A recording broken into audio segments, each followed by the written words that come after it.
ஆசிரியர்களுக்கு வணக்கம். இன்றைக்கி நம்ம 10th இலக்கணமில் ஃபஸ்ட்டு 3 இயல் ப்ளஸ் புக்கு ஃபுல்குள்ளே இருக்க எல்லா இலக்கண குறிப்பும் நம்ம இப்போ பார்க்க போகிறோம். சரிங்களா? மறக்காமல் எல்லோரும் நம்மளோட டெஸ்ட் நோட் எடுத்துக்கோங்க. டெஸ்ட் நோட் ஒன்று தனியாக போட்டிருக்கணும். புதுசாக வரவங்களுக்காக சொல்கிறேன். கொஸ்டின் ரீட் அவுட் பண்ணும்போது ஆன்சரை மட்டும் எழுதிட்டு வாங்க. ஃபைனலாக நான் ஆன்சர் சொல்லுவேன். அப்போ நீங்கள் கரெக்ஷன் பண்ணி எவ்வளோ மார்க்ஸ் வாங்கியிருக்கீங்க அப்படின்றத மறக்காமல் கமெண்ட்டில் மென்ஷன் பண்ணுங்கள். சரிங்களா? இப்போ டெஸ்ட் எழுதலாம். இங்கே ஃபஸ்ட்டு இனிய கவிஞன் இல்லை, இனியன் கவிஞன். இனியன் கவிஞனுக்கு என்ன வரும் அப்படின்றத போடுங்க. பெயர் எழுவாய், வினை எழுவாய்.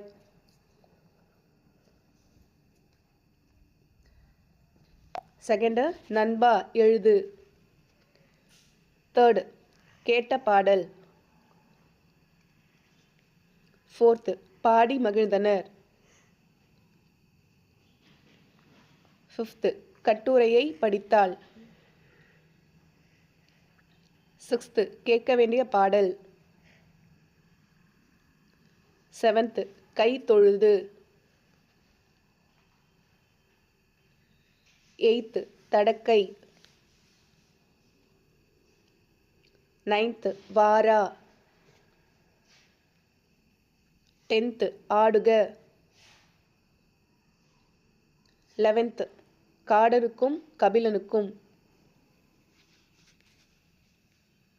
12th செந்தி. 13th செய்முறை. 14th கேள்வியினானன். ஆன்சர் கொஞ்சம் யோசிக்கிற மாதிரி இருக்குன்னா வீடியோவை பாஸ் பண்ணிவிட்டு ஆன்சர் ரைட் பண்ணுங்கள். தயவு செய்து யாரும் டைரெக்டாக ஆன்சரை பார்க்க போகாதீங்க. ஏன்னா அது நீங்கள் டெஸ்ட் எழுதுறதுல பிரயோஜனமே இல்லை. நீங்கள் மட்டும்தான் எழுதுறீங்க. உங்களோட மார்க்ஸ் என்ன அப்படின்றது உங்களுக்கு தெரியணும். அதனால் எல்லோரும் கரெக்டாக ஃபஸ்ட்டு ஆன்சர் எழுதிட்டே வந்துடுங்க. மால், கோரல், குடிநீர், மணி பார்த்தாள், அரிய மலர். செய்யுளில் ஒரு பெயர் சொல் எச்ச சொல்லாக திரிந்து அளபெடுப்பது.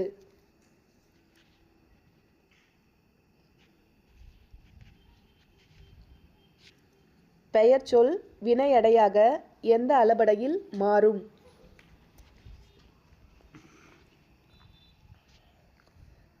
செய்யுளில் ஓசை குறையும் போது அதனை நிறைவு செய்ய ஒற்றளபடையில் வரும் எழுத்துக்கள்.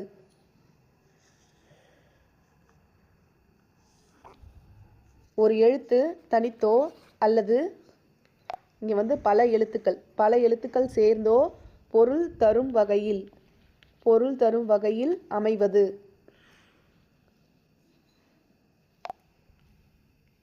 மொழியை தெளிவுற பேசவும் எழுதவும் உதவுவது எது? ஒரு மொழி ஒரு பொருள் எனவாம், தொடர்மொழி பல பொருள் என பொது இருமையும் ஏற்பன என்று குறிப்பிடும் நூல் எது?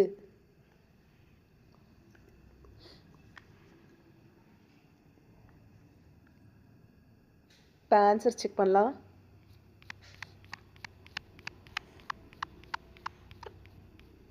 கரெக்ஷன் பண்ணிட்டே வாங்க. இனியன் கவிஞன் பெயர் எழுவாய். இனியன் கவிஞன்னா பெயர் எழுவாய். நண்பா எழுது. விழித்தொடர். நண்பானா அழைக்கிறது, விழி அப்படின்னு சொன்னா விழித்தொடர். கேட்ட பாடல் பெயரச்ச தொடர். பாடி மகிழ்ந்தனர். பாடி அப்படின்னு வந்திருக்கா, அப்போ அது வினையச்ச தொடர். நெக்ஸ்ட்டு கட்டுரையை படித்தால். கட்டுரையை வெளிப்படையாகவே வந்திருக்கு, அப்போ இரண்டாம் வேற்றுமை தொகாநிலை தொடர். நான் கிளாஸில் ஆல்ரெடி சொல்லியிருந்திருப்பேன். வெளிப்படையாக வந்துருச்சுன்னா அது தொகாநிலை தொடர். மறைஞ்சு வந்துச்சுன்னா கட்டுரை படித்தால் அப்படின்னு மட்டும் கொடுத்துருந்தாங்கன்னா அது தொகை நிலை தொடர் அப்படின்னு சொல்லியிருப்போம். அப்போ இங்கே கட்டுரையை ஐ வந்திருக்கா, ஐ சவுண்டு, அப்போ அது இரண்டாம் வேற்றுமை தொகாநிலை தொடர். கேட்க வேண்டிய பாடல். கேட்ட பாடல் அப்படின்னா அது பெயரச்ச தொடர். இதை கேட்க வேண்டிய ஒன்று எக்ஸ்ட்ரா வந்திருக்கு, அப்போ கூட்டுநிலை பெயரச்சம். கூட்டுநிலை பெயரச்சம். கை தொழுது. கை தொழுதுன்னா கையால் தொழுது, அப்போ அது மூன்றாம் வேற்றுமை தொகை. ஏன்னா இங்கே மறைஞ்சு வந்திருக்கு, மறைஞ்சு வந்தால் தொகை. அப்போ 3ஆம் வேற்றுமை தொகை. தடக்கை, தடக்கைனா உரிச்சொற்றொடர். வாரா, வாரானா ஈறுகெட்ட எதிர்மறை பெயரெச்சம். ஈறுகெட்ட எதிர்மறை பெயரெச்சம். ஆடுக வியங்கோல் வினைமுற்று. காடனுக்கும் கபிலனுக்கும், இது வெளிப்படையாகவே வந்துருச்சு. வெளிப்படையாக வந்ததுன்னா என்ன சொல்லியிருக்கேன்? எண்ணுமை. சரிங்களா? சப்போஸ் வெளிப்படையாக இல்லாமல் மறைஞ்சு வந்துச்சுன்னா என்ன வரும்? கமெண்ட்டில் சொல்லுங்கள். செந்தி, செந்தினா செம்மை கூட்டல் தீ. அப்போ என்னது? பண்புத்தொகை. செய்முறை, செய்முறை 3 காலமும் வரும் அப்படின்னு சொன்னேன்னா அப்போ இது வினைத்தொகை. கேள்வி நாணன், கேள்வி நாணன்னா வினையாளனையும் பெயர். மால், மால் நல்லா பார்த்துக்கோங்க. இது 2023 எடிஷனில் வந்திருக்கு அப்படின்னு சொல்லியிருப்பேன். மாலுக்கு என்ன வரும்? இசை நிறை செய்யுள், இசை நிறை அளபடை. இசை நிறை அளபடை. அப்படி இல்லைன்னா செய்யுள் இசை அளபடைன்னு கொடுத்துருந்தாலும் அதுதான் போடணும். சரிங்களா? ஏன்னா இசை நிறை அளபடைனாலும் கரெக்டு தான், இல்லை செய்யுள் இசை அளபடை அப்படின்னாலும் கரெக்டு தான். செய்யுள் இசை அளபடைக்கு வேறு பேர் தான் இசை நிறை அளபடை. சரிங்களா? கோரல், கோரல்னா என்ன சொன்னேன்? தொழிற்பெயர். இதுவும் ஓல்டு எடிஷன் புக்கில் இருக்குது அப்படின்னு சொல்லியிருப்பேன். கோரல்னா தொழிற்பெயர். இங்கே அல்லுன்ற விகுதி வந்திருக்கு அப்படின்னு சொல்லிட்டு. குடிநீர், குடிநீர்னா வினைத்தொகை. சரிங்களா? குடிநீர்ன்றது வினைத்தொகை. எப்படி மேம் இது வினைத்தொகை ஆகும் அப்படின்னு கேட்கலாம். ஏன்னா இது நான் உங்களுக்கு கொடுக்கல. பட் இது 10th பப்ளிக் எக்ஸாமில் கேட்டிருக்காங்க. குடிநீர் அப்படின்னா குடிக்கும் நீர், குடிக்கின்ற நீர், குடித்த நீர். சரிங்களா? அப்போ குடித்த நீர், குடிக்கின்ற நீர், குடிக்கும் நீர் 3 காலங்களிலையும் வருது. அப்போ அது வினைத்தொகை. சரிங்களா? நெக்ஸ்ட்டு மணி பார்த்தால். மணி பார்த்தால் அப்படின்றது மணியை பார்த்தால் அப்படின்னு வருமா? மறைஞ்சு வந்தாவே அது என்ன சொல்லியிருக்கேன்? தொகை அப்படின்னு சொல்லியிருக்கேன். மணியை அப்படின்னுக்குள்ள 2ஆம் வேற்றுமை தொகை. அரிய மலர், அரிய மலர். அரிய மலர்னா குறிப்பு பெயரெச்சம்.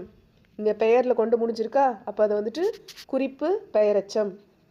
நெக்ஸ்ட்டு செய்யுளில் ஒரு பெயர் சொல் எச்ச சொல்லாக திரிந்து அளபெடுப்பது. செய்யுளில் ஒரு பெயர் சொல் எச்ச சொல்லாக திரிந்து அளபெடுப்பது சொல்லிசை அளபடை. சரிங்களா? சொல்லிசை அளபடை. பெயர் சொல் வினையடையாக எந்த அளபடையில் மாறும்? இதெல்லாமே நான் உங்களுக்கு கொஸ்டின்லேயே கொடுத்துருந்துருப்பேன். இதுவுமே சொல்லிசை அளபடை தான். செய்யுளில் ஓசை குறையும் போது அதனை நிறைவு செய்ய ஒற்றளபடையில் வரும் எழுத்துக்கள். என்ன எழுத்துக்கள் வரும்? எத்தனை எழுத்துக்கள்னு நான் இங்கே கேட்கல, என்ன எழுத்துக்கள் வரும்னு சொல்லி தான் கேட்டிருக்கேன். அப்போ மெய் எழுத்துக்கள், மெய் எழுத்துக்கள் வரும். ஒரு எழுத்து தனித்தோ பல எழுத்துக்கள் சேர்ந்தோ பொருள் தரும் வகையில் அமைவது சொல். சொல்.